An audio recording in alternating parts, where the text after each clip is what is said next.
M. Dubé, bonjour. Bonjour. Dans le vieux La Prairie, c'est vraiment très beau. Ben, c'est joli, puis surtout que je peux vous dire que je suis pas venu souvent dans la dernière année et ça me rappelle de très, très bons souvenirs. On va voir peut-être un petit peu plus loin, là, où j'avais eu l'annonce de ma candidature en octobre 2018. Je suis vraiment très fier de vous annoncer que le candidat de la CAQ dans La Prairie sera Christian Dubé. Là, il faut se remettre dans le contexte. Vous étiez à la Caisse, vous faisiez beaucoup d'argent, vous étiez vice-président au... En fait, Pour le Québec, on va Pour dire le ça Québec. comme ça. Je m'occupais des Bon. investissements au Québec. là, tout va bien, vos enfants grandissent, vous faites de l'argent. Qu'est-ce qui a fait que vous êtes dit, je ressaute quand même? J'avais une dette envers mon ancien chef qui me dit, bien là, j'ai besoin de toi. Ta job à la caisse est faite. Puis là, on a besoin d'avoir un remplacement rapidement. Est-ce que tu es prêt à faire le saut? Il a fallu que je convainque ma conjointe, là. Mais disons que c'était ça l'opportunité que j'avais. Et la perte financière, parce qu'on l'a vu avec M. Fitzgibbon cette année, c'est dur pour les gens d'affaires en politique. Là. Comment c'est quoi votre analyse, vous? Vous dites, j'ai fait mon argent, j'ai pas besoin, ou comment vous êtes plus dégagé que d'autres? Comment ça fonctionne? Je peux vous dire, je veux le dire, je fais attention à mes mots, mais j'en avais pas besoin de Vous n'avez plus. plus besoin d'argent? Non. OK. Et là, donc, vous passez de... C'était combien votre revenu à la fin à la caisse? Mais à la Mettons, fin, avec les bonus, là, ça peut aller jusqu'à 2 millions. 2 millions. Là, comme ministre, c'est combien? 160 000. Est-ce que les ministres sont assez payés? Moi, je pense pas, mais je pense pas que c'est le gros enjeu en ce moment. Je crois que les députés, ils sont pas assez payés parce qu'il y a déjà eu il y a eu le rapport de Mme Dubé, la juge Dubé, qui a fait des Ça, on sent recommandations. que ça, c'est terrain glissant. là. Déjà, Ben, c'est un vous êtes- terrain- vous êtes prudent. Mais c'est correct, je vais être très Ouais. transparent. La juge Claire Dubé, elle avait dit que les députés n'étaient pas assez payés puis il y avait des ajustements à faire. Ça s'est pas fait pour des raisons politiques. C'est malheureux parce que je pense qu'il y aurait, on compare ça au fédéral, les députés au Québec ne travaillent pas moins que les députés au fédéral. Là. Il y a vraiment un ajustement à faire, mais politiquement, c'est une décision qui est un peu suicidaire pour un gouvernement d'ajuster les salaires des députés. Donc, vous le ferez pas à la CAQ. Ben moi, je pense pas que c'est le bon temps de le faire. Le premier OK. ministre avait dit qu'on attendait que la situation s'améliore. Bon, ben, Puis Fitzgibbon, votre ami, qu'est-ce qui est arrivé? C'est quoi votre analyse? Là? Il aurait dû être plus prudent. On aurait dû être plus prudent avec lui. C'est quoi qui est arrivé? ben moi, je vais le... je vais le- Chacun... Ben, Pierre, c'est Pierre. Hein. On a chacun nos personnalités. Puis Pierre, c'est un gars de résultats, puis il veut que les choses marchent. Ben peut-être des fois, il a bousculé un petit peu, mais c'est lui. Et avec, c'est les qualités des défauts qu'on appelle. Mais Pierre pour était- attirer des gens d'affaires, lui, il dit, en partant, là, il dit, il faut qu'on change le code d'éthique. Vous êtes d'accord Moi, je avec suis ça? d'accord avec ça. Parce que, regardez, là, vous parlez des sacrifices financiers que j'ai faits. Moi, il a fallu quand même que je mette des actions dans une fiducie. Il faut y croire, là. J'ai mis des actions, ça m'a coûté l'argent de faire la fiducie pour s'assurer que je trouvais la bonne personne pour gérer ces fonds-là. Mais c'est compliqué. Alors maintenant, si on veut continuer d'attirer des gens comme Pierre, des gens comme ça, bien, je pense qu'il y a des ajustements à faire au code d'éthique, tout en respectant les règles. Mais je pense que là, on est avec des règles d'il y a 20-30 ans qui auraient besoin, selon moi, d'être rajeunis un petit peu. Parce que sinon, des gens comme vous, comme Pierre Fitzgibbon, oubliez ça, ils viendront plus. Bien, c'est parce que ce que les gens réalisent, puis je vous le dis, il y a des choses qui sont pas faciles des fois. Là. Je pense que les gens vont continuer de venir, mais on va peut-être perdre 5 à 10 bonnes personnes qui disent ben, quand je regarde ce qui est arrivé à Pierre, c'est pas évident. Moi, je peux vous dire que regardez là, comment il y a eu d'écrits sur mon salaire à la caisse quand je me suis présenté.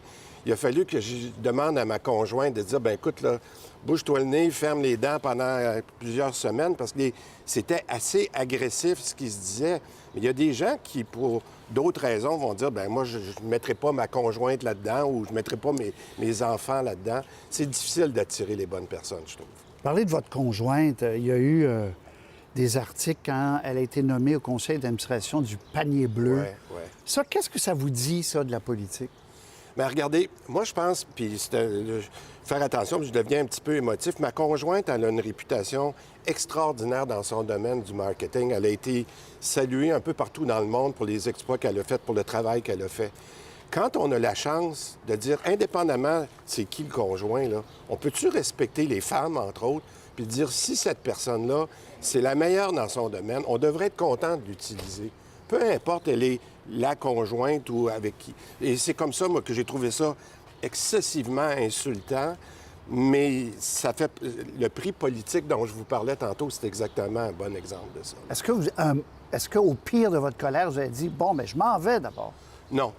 Non, parce que je pense on savait que ça allait être difficile, mais c'est trop important de faire ce qu'on est en train de faire, particulièrement avec la santé en ce moment. Là. Non, même s'il y a des matins qu'on est un petit peu agressif, ce commentaire-là, je le prends pas, mais il faut prendre un petit... faut redevenir zen un peu. Bon. Là, je vois qu'on retarde un petit peu le trafic. C'est des électeurs, ça, hein? Faut que je fasse attention, là. On va vous laisser passer, alors. Quand Patrice Roy fait la circulation. C'est bon, OK. M. Dubé, pourquoi la CAQ, à l'origine, là? Est-ce que c'est par amitié par Pierre Fitzgibbon et par M. Legault ensuite? Pourquoi là, vous auriez pu, avec votre profil, être libéral? Bien, en fait, moi, j'ai toujours dit que je n'étais pas partisan. Je l'ai montré plusieurs fois. Je pense que c'est François Legault, quand j'ai eu cette rencontre-là là, en 2012, où j'arrivais de l'Europe, puis j'avais vu comment la crise, qu'est-ce qu'elle avait provoqué en Europe. Et je voyais ce qui était en train d'arriver au Québec à ce moment-là, puis on se souvient du printemps de 2012, etc. Moi, j'ai dit, moi, je suis un gestionnaire dans le fond de l'âme. Je vous le dis, ça fait 40 ans que je fais ça. Puis je me disais, ça se peut pas que le Québec soit mal géré. J'accepte pas ça. Moi, j'ai eu la chance, je viens d'une famille assez humble, là. J'ai eu la chance d'aller à l'université. On m'a donné des cours de gestion. J'ai eu la chance d'en profiter pendant 40 ans. Je me disais, ça n'a pas de bon sens qu'on soit... Et quand j'ai rencontré François Legault, c'est ça qu'il nous disait. On peut faire mieux. Le discours n'a pas changé depuis 10 ans, là. On peut faire mieux, puis on le voit. Okay. Alors, c'est ça qui m'a motivé à joindre la CAQ. Mais vous auriez pu vous retrouver chez les libéraux, dans un autre... Bien, je vais vous dire qu'à ce moment-là, toute la question... je ne veux pas revenir, là, mais sur la commission Charbonneau... L'éthique? L'éthique, pour moi, non. Ça, il n'y a pas de compromis là-dessus. Souverainiste, fédéraliste? Beaucoup plus fédéraliste. Beaucoup plus, OK. Non, mais beaucoup plus parce que j'ai vu les avantages du Canada quand on est en Europe. J'ai travaillé plusieurs années en Europe. Pour moi, être Canadien, c'est tout aussi important que d'être Québécois lorsque vous êtes dans un contexte international. Ce que j'ai aimé de la CAQ puis de l'approche de François Legault, c'est d'être capable de trouver ce nationalisme-là qui est pour moi respectueux du fédéral en tant que... Moi, je suis aussi Canadien que je suis Québécois, mais en même temps, de donner une priorité au Québec, comme le premier ministre l'a montré dans les derniers mois, je pense que c'est important. OK. Moi, je suis très à l'aise. Est-ce que c'est une question réglée, d'après vous, ça, la question nationale? Ouf! Je pense pas que c'est réglé, mais je pense que ça va rester en dormance encore un certain temps si on est capable d'améliorer nos conditions. On va aller à l'intérieur. On va parler de la santé quand même un peu. Oui, c'est une bonne idée. Ça, c'est un gros défi. C'est une bonne idée.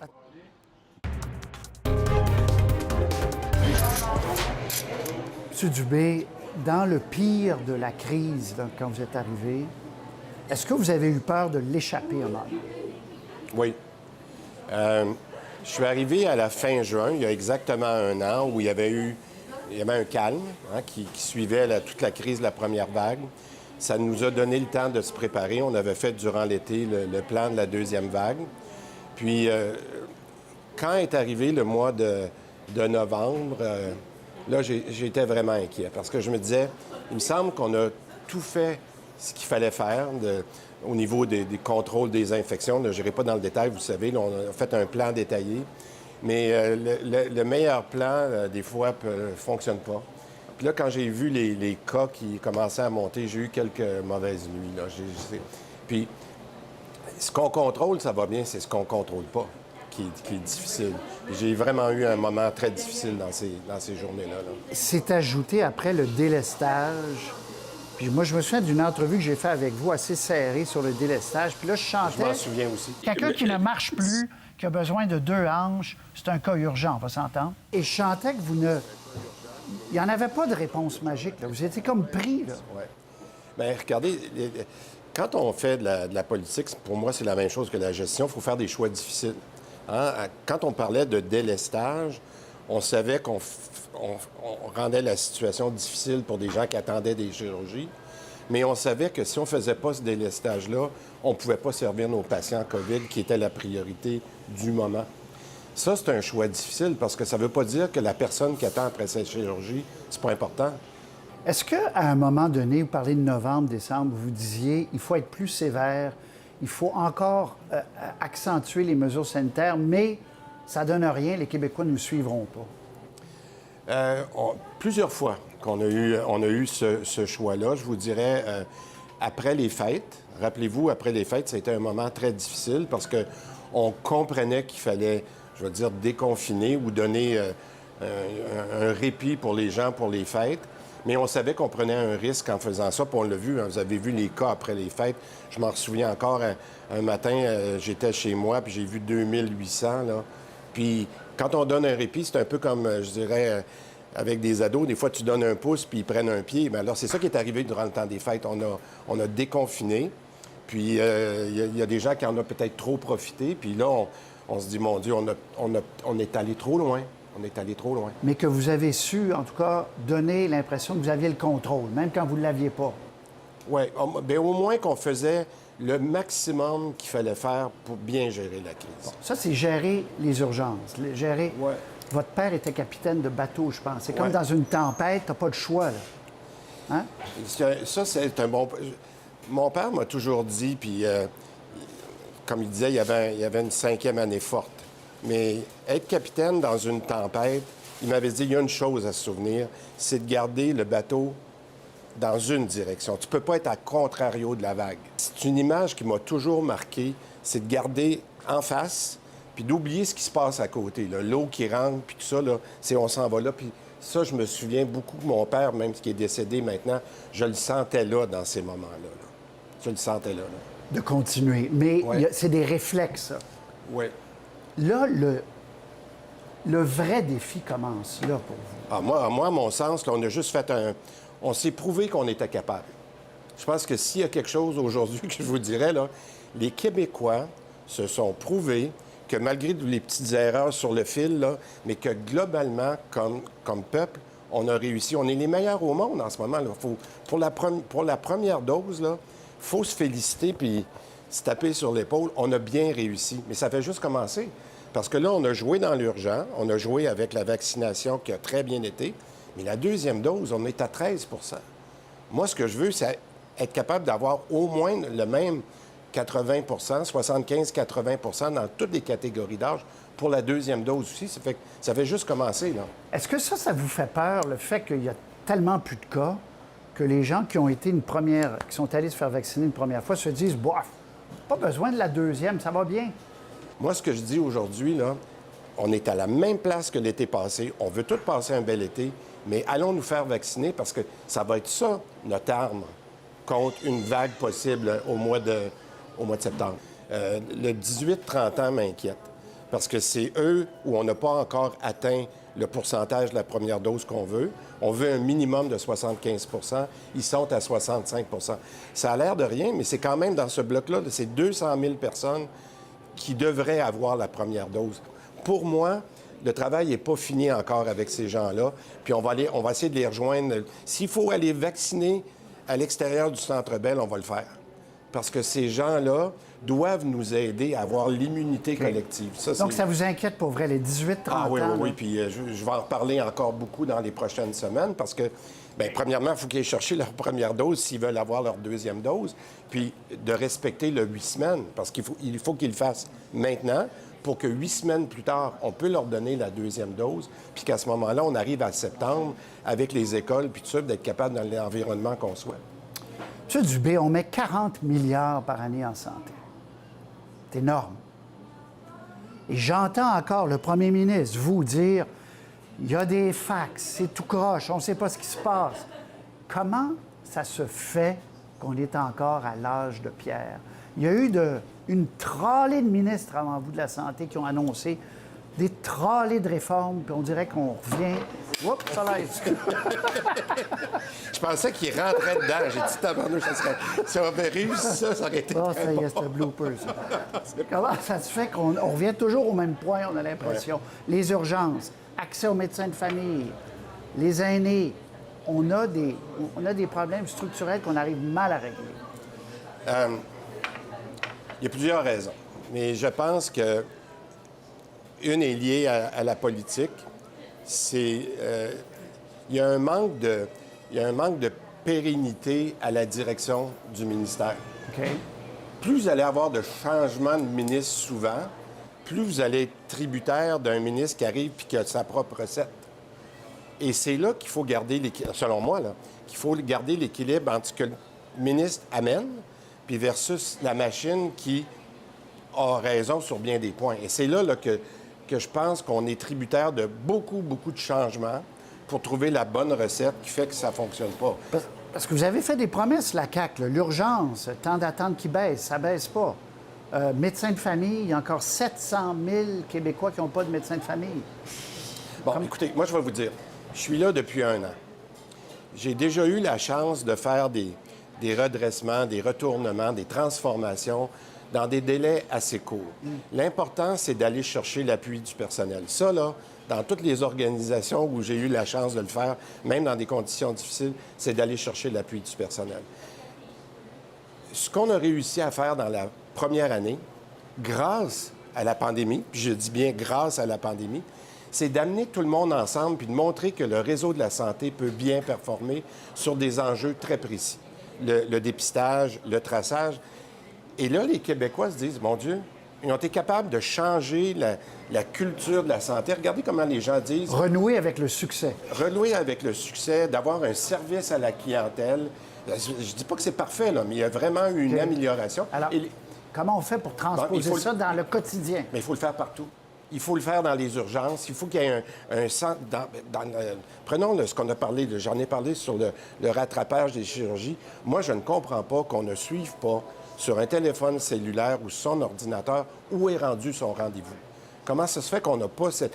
C'est facile à faire, mais il faut avoir la volonté, moi, ce que j'appelle dans mes 5-6 gros cailloux, d'aller avoir ce même succès-là qu'on a eu sur la vaccination, d'être capable d'être efficace dans les chirurgies, dans le soin à domicile, tout ce qu'on essaye de faire, là, mais ça passe par notre personnel.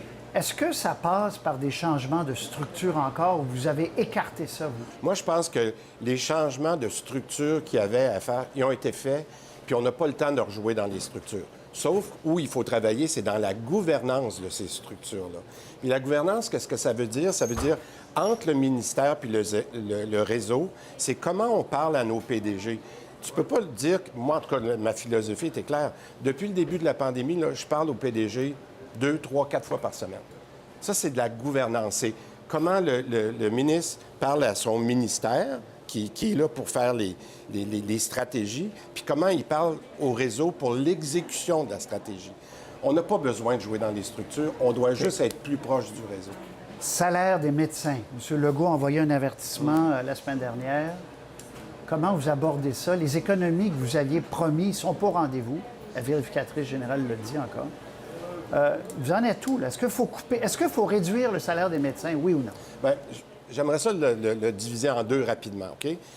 La FMSQ, pour les spécialistes, on va atteindre nos objectifs qu'on s'était fixés en 2019 quand j'étais au Trésor. Avec nos omnis, il y a une question de... Je fais attention à mon mot, là, mais je vais le dire simplement, c'est de productivité.